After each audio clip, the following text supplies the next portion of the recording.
안녕하십니까. 뉴스데스크 강원입니다. 본격적인 장맛비가 시작되면서 번개와 낙뢰와 관련된 피해에도 주의가 필요합니다. 강원도 소방본부는 지난해 강원에서 관측된 낙뢰는 6,100여 건으로 이 가운데 여름철인 7월과 8월에 2,700여 건, 전체 45%가 집중됐다고 밝혔습니다. 장마철 낙뢰 피해가 우려되는 만큼 해변과 강, 산 등에서 야외 활동을 하는 경우 천둥 소리가 들리면 건물이나 차량으로 대피해달라고 당부했습니다. 오늘 밤까지 강원에는 많게 40mm의 장맛비가 내리겠고 다음 주에도 비가 이어질 것으로 기상청은 내다봤습니다. 6년 전부터 횡성군 안흥면과 평창군 박림면을 잇는 국도 42호선 도로 개선 공사가 진행되고 있는데요. 그런데 공사 현장 바로 앞 주택에서는 비만 오면 집이 침수되는 피해가 작년에 이어 올해도 반복되고 있습니다. 공사 과정에서 배수로가 막힌 걸로 보이는데 발주처인 국토교통부는 올해도 해결책을 검토 중입니다. 황구선 기자가 취재했습니다. 횡성 안흥면 안흥리에서 평창 박림면 운교리까지 이어지는 국도 42호선 개선 공사. 공사 현장인 도로 바로 앞 지은 지 30년 된 2층 주택이 있습니다. 이 집에서 대대로 터를 잡고 살아온 장영구 씨 가족은 집 앞에 본격적으로 공사가 시작된 지난해부터 침수 피해를 겪고 있습니다. 비만 오면 반지하 창고와 마당에 물이 들어차 보관 중인 농기계와 수확물들이 다 젖어버린다는 겁니다. 여기 작년에 고추까지 따다 놓은 거 고추 200박스 이상을 다 갖다 버리고 쓰는 농기구들이나 뭐 이런 걸 다 넣어놓거든요. 창고니까. 창고 겸 뭐 이거니까. 근데 다 망가졌어요, 다. 수십 년 동안 배수 등으로 사용하던 기존 오수관로를 건설사가 새 도로의 배수로를 만드는 과정에서 폐쇄해 이런 침수 사태가 반복된다는 건데 해당 건설사는 물론 공사 주체인 원주지방 국토관리청 모두 나몰라라 하고 있다며 장 씨는 분통을 터뜨렸습니다. 검토 중입니다. 끝이에요. 지금 와가지고는 물이 차고 뭐 하는 거에 대해서 자기네는 공사에 뭐 관련이 없다. 그럼 우리 집은 저기 그리고 나가는 물 나가는 데도 폐쇄시킨다. 그럼 우리는 어떻게 하나요? 우리 여기 살지 못하는 거 아니에요, 집에서. 발주처인 원주국토청은 1차 현장 조사 결과 장 씨 말대로 기존 오수관로가 막히면서 일부 주택 침수가 발생하는 걸로 보인다면서 정확한 사태 원인과 해결책 마련을 검토하고 있다고 밝혔습니다.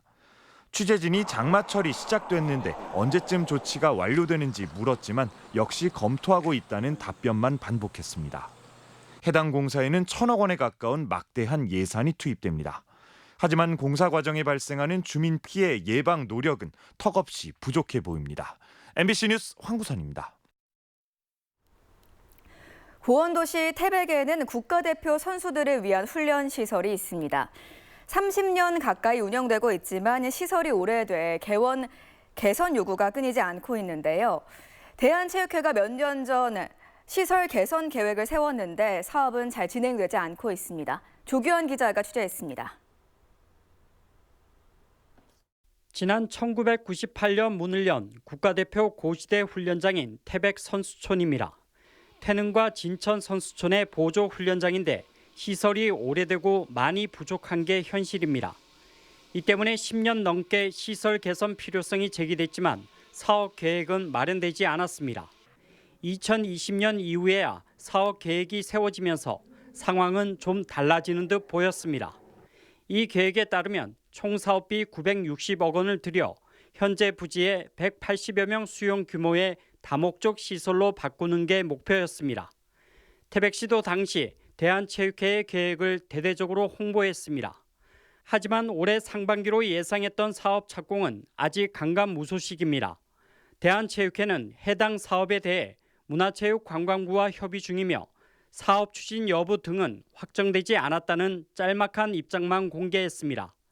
사업비 규모가 500억 원을 훨씬 넘어 정부의 예비 타당성 조사 절차를 거쳐야 하는 등 어려움이 있어 보입니다. 이 때문에 태백시는 사업을 성사시키기 위해 현실적인 대안을 구상하고 있습니다. 축구장까지 좀 하나 설치를 하게 되면 국가대표 선수촌의 활용도가 좀 더 커지지 않겠나 싶습니다.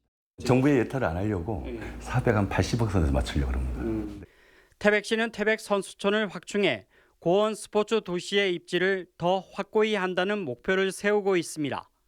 하지만 수년간 사업 추진이 답답한 상황에서 돌파구가 마련될지는 아직 불투명해 보입니다. MBC 뉴스 조기환입니다. 지난 3일 속초 지역 해수욕장이 개장한 데 이어 이번 주말 강릉 경포 해수욕장도 문을 열면서 강원 동해안이 피서객들로 종일 북적이고 있습니다. 경포해변에서 4일 동안 열린 비치비어 축제에서는 전국 유명 수제 맥주를 맛보려는 발길이 이어졌고 속초해변에선 야간 백사장 미디어 아트를 선보이면서 밤 바다의 낭만을 즐기려는 관광객들이 잇따르고 있습니다. 올해 강원 동해안에는 모두 86곳의 해수욕장이 개장하는 가운데 오는 8일 수요일에는 삼척시 8곳과 동해시 6곳의 해수욕장이 문을 열고 오는 10일에는 대부분의 해수욕장이 개장합니다. 최근 강릉 해상에서 상어 발견 신고가 잇따르면서 경찰과 지자체가 안전 활동을 강화하고 있습니다. 어제 강릉 경포해변과 안목해변에서 상어를 목격했다는 출몰 신고가 이어지면서 강릉 해견과 강릉시가 순찰과 안전 활동을 강화하고 있습니다. 두 기관은 시민들에게 안전 문자를 발송하고 해양 레저 업계와 어촌계에도 주의를 당부했습니다. 강원도 소방본부가 여름철 물놀이 안전사고 예방과 신속한 인명구조를 위해 8월까지 119 시민수상구조대를 운영합니다. 소방공무원 90명과 자원봉사자 611명이 투입돼 도내 14개 시군 주요 해수욕장과 하천에 배치될 예정입니다. 또 물놀이객이 많이 몰리는 강릉 경포해수욕장에는 전문 자격을 갖춘 119 환동의 특수대응단 소속 신속순환구조팀이 전진 배치돼 순찰과 사고 예방 활동에 나섭니다. 어제 새벽 영동고속도로 강릉 방향 강릉 분기점 주변에서 1차 사고 수습을 위해 차량 밖으로 나온 운전자 2명이 달려오는 다른 화물차와 부딪혀 숨졌습니다. 경찰과 소방은 1차 사고로 주변을 살피던 차량 2대 운전자 2명이 화물차와의 2차 사고로 숨진 것으로 보고 CCTV 등으로 사건 경위를 조사하고 있습니다. 주말 추락사고도 잇따랐습니다. 오늘 오전 설악산에 등산하던 60대 여성이 15m 아래 계곡으로 추락됐다 구조됐고 어제 설악산 암벽을 오르던 60대 남성은 떨어지는 바위에 10m 아래로 추락했다. 헬기를 통해 병원으로 이송됐습니다. 제12회 강원도의회 원구성을 놓고 진행된 여야 원내대표단 협상이 난항을 겪고 있습니다. 전체 의석의 약 44%를 확보한 더불어민주당은 의석 비율에 따라 상임위원장 7석 중 3석을 여당이 확보해야 한다는 입장입니다. 반면 국민의힘은 제대로 된 도정 감시와 견제를 위해 상임위원장 7석 중 최소 5석을 야당이 확보할 필요가 있다며 맞서고 있습니다.